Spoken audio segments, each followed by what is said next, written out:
एक बार की बात है, एक गांव में एक टोपी बेचने वाला रहता था। उसका नाम रामू था। वह बहुत गरीब था, लेकिन बहुत मेहनती था। वह रोजाना गांव से शहर जाता था और अपनी रंग बिरंगी टोपियां बेचता था। एक दिन रामू अपनी टोपियों की टोकरी सिर पर रखकर जंगल से गुजर रहा था। गर्मी बहुत थी और वह बहुत थक गया था। उसने सोचा, मुझे थोड़ी देर आराम करना चाहिए। जंगल में एक बड़ा बरगद का पेड़ था। रामू ने अपनी टोकरी पेड़ के नीचे रखी और वहीं लेटकर सो गया। जब वह सोया था तो पेड़ पर रहने वाले शरारती बंदरों ने टोकरी में झांका। वे हैरान थे कि ये क्या है। बंदरों ने टोकरी से सारी टोपियां निकाल लीं और उन्हें अपने सिर पर पहन लिया। वे बहुत खुश थे। उन्होंने एक दूसरे को देखकर तालियां बजाईं और पेड़ों पर उछल कूद करने लगे।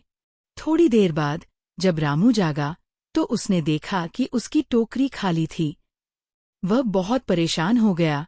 उसने इधर-उधर देखा, लेकिन उसे अपनी टोपियां नहीं मिलीं। जब उसने ऊपर देखा तो वह हैरान रह गया। सभी बंदरों ने उसकी टोपियां पहन रखी थीं और वे सब उसका मजाक उड़ा रहे थे। रामू ने सोचा, मैं क्या करूं? वह बहुत निराश हो गया था।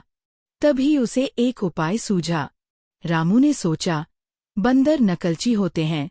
अगर मैं कुछ करूंगा तो वे भी मेरी नकल करेंगे। उसने तुरंत अपनी टोपी अपने सिर से उतारी और उसे जमीन पर फेंक दिया।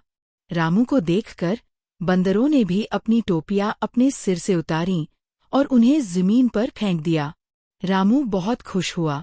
उसने तुरंत सारी टोपियां उठाईं, अपनी टोकरी में रखीं और जल्दी से वहां से चला गया।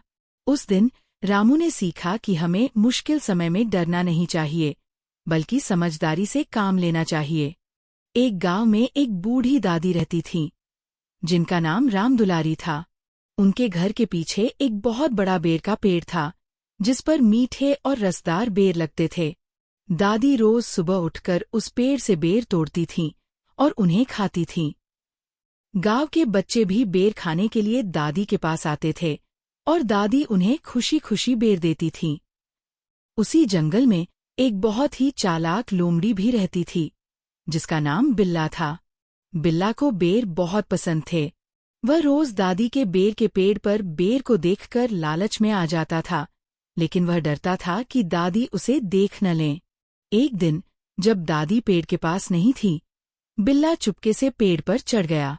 वह बहुत खुश हुआ कि वह बेर खा पाएगा। जैसे ही वह बेर तोड़ने लगा, एक डंडा उसके सिर पर लगा। दादी ने उसे देख लिया था। दादी ने बिल्ला से कहा, तुम मेरी अनुमति के बिना बेर क्यों तोड़ रहे हो? बिल्ला डर गया और रोने लगा।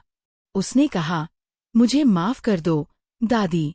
मुझे बेर बहुत पसंद है, लेकिन मैं बहुत डरपोक हूँ। मुझे लगा कि आप मुझे बेर नहीं देंगी। दादी को बिल्ला पर दया आ गई। उन्होंने कहा, तुम मेरी अनुमति के बिना बेर मत तोड़ो। अगर तुम्हें बेर चाहिए तो तुम मेरे पास आ जाओ। बिल्ला बहुत खुश हुआ। उसने दादी को धन्यवाद दिया। उस दिन के बाद बिल्ला रोज दादी के पास आता और दादी उसे खुशी खुशी बेर देती थीं। बिल्ला ने सीखा कि ईमानदारी और दयालुता सबसे अच्छी चीजें हैं। उस दिन के बाद बिल्ला ने कभी भी चोरी नहीं की और वह हमेशा दादी के पास आता।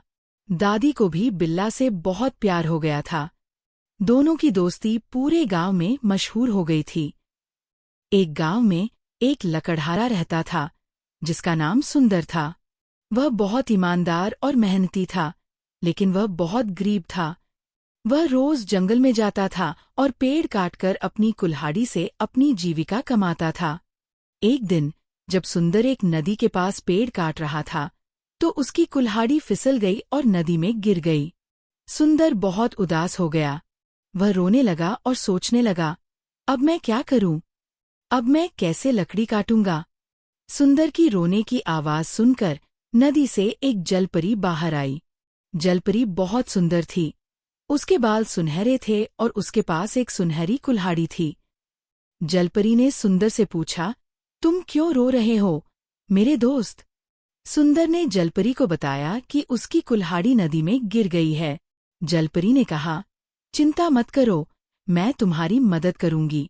जलपरी नदी में नीचे गई और कुछ देर बाद वह एक चमचमाती सोने की कुल्हाड़ी लेकर बाहर आई। उसने सुंदर से पूछा, क्या ये तुम्हारी कुल्हाड़ी है? सुंदर ने सोने की कुल्हाड़ी को देखकर कहा, नहीं, यह मेरी नहीं है। जलपरी फिर से नदी में गई और इस बार वह एक चांदी की कुल्हाड़ी लेकर बाहर आई। उसने सुंदर से पूछा, क्या ये तुम्हारी कुल्हाड़ी है? सुंदर ने चांदी की कुल्हाड़ी को देखकर कहा, नहीं, यह भी मेरी नहीं है। जलपरी फिर से नदी में गई और इस बार वह सुंदर की पुरानी लकड़ी की कुल्हाड़ी लेकर बाहर आई। सुंदर बहुत खुश हुआ। उसने कहा, हाँ, यही मेरी कुल्हाड़ी है। सुंदर की ईमानदारी देखकर जलपरी बहुत खुश हुई। उसने सुंदर को उसकी कुल्हाड़ी के साथ साथ सोने और चांदी की कुल्हाड़ी भी दी। जलपरी ने कहा, तुम बहुत ईमानदार हो, सुंदर। तुम्हारी ईमानदारी का यह फल है। सुंदर ने जलपरी को धन्यवाद दिया। सुंदर बहुत खुश हुआ और वह घर गया। उस दिन के बाद सुंदर ने कभी भी अपनी ईमानदारी नहीं छोड़ी और वह हमेशा दूसरों की मदद करने के लिए तैयार रहता था। एक गांव में रामू नाम का एक किसान था। उसके पास एक गधा था जिसका नाम आलसी राम था। आलसी राम बहुत आलसी था। वह कोई भी काम नहीं करना चाहता था। वह रोजाना अपने मालिक रामू को परेशान करता था। एक दिन रामू को अपने घर से बाजार तक नमक की बोरियां ले जानी थीं। आलसी राम को यह काम पसंद नहीं था। उसने रामू को परेशान करने के लिए रास्ते में एक नदी में कूदने की योजना बनाई। वह जानता था कि अगर वह नदी में कूदेगा तो नमक घुल जाएगा और बोरी का वजन कम हो जाएगा। रामू ने नमक की बोरियां आलसी राम की पीठ पर लादी और वे दोनों बाजार की तरफ चले। रास्ते में एक छोटी नदी थी। आलसी राम ने वही किया जो उसने सोचा था। वह जानबूझकर नदी में कूद गया। नमक घुल गया और बोरी का वजन बहुत कम हो गया। आलसी राम बहुत खुश हुआ। उसे लगा कि उसने रामू को मूर्ख बना दिया है। अगले दिन रामू को बाजार तक रुई की बोरियां ले जानी थीं। आलसी राम को लगा कि अगर वह नदी में फिर से कूदेगा तो रुई भी घुल जाएगी और बोरी का वजन कम हो जाएगा। रामू ने रुई की बोरियां आलसी राम की पीठ पर लादी और वे दोनों बाजार की तरफ चले। जब वे नदी के पास पहुंचे, आलसी राम ने फिर से वही किया जो उसने सोचा था। वह जानबूझकर नदी में कूद गया। लेकिन इस बार कुछ और ही हुआ। रुई ने पानी सोख लिया और बोरी का वजन बहुत बढ़ गया। आलसी राम अब बहुत ज्यादा बोझ महसूस कर रहा था। उसकी पीठ पर इतना ज्यादा बोझ था कि वह चल भी नहीं पा रहा था। आलसी राम को अपनी गलती का एहसास हुआ। उसे पता चला कि आलस करना और दूसरों को धोखा देना सही नहीं है। वह अब रामू से माफी मांग रहा था। रामू ने उसे माफ कर दिया। उस दिन के बाद आलसी राम बहुत मेहनती बन गया। उसने कभी भी आलस नहीं किया और हमेशा अपने मालिक रामू की मदद करता था।